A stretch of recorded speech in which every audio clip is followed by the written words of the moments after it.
Hey guys, welcome to your channel. In this video, you will learn on how you can change your QuickBooks template in QuickBooks Online. So first thing that you do here is you just have to log into your QuickBooks account. All right, and then here you'd be able to see your dashboard.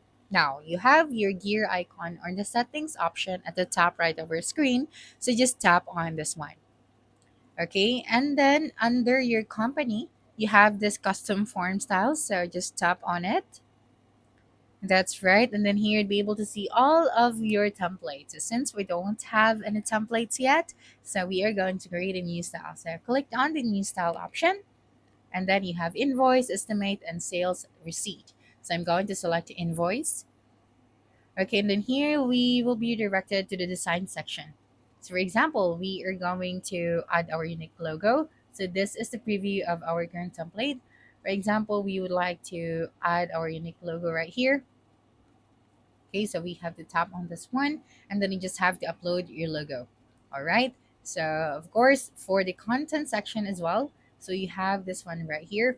For example, you would like to customize this one.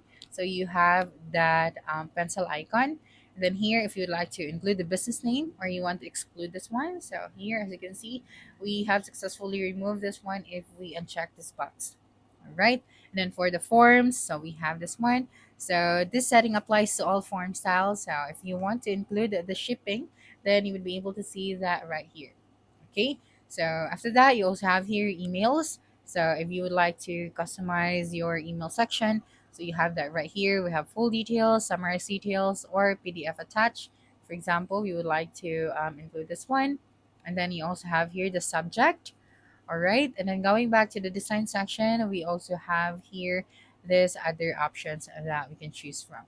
So after that, you just have to click on the done option, and you can also preview this edit.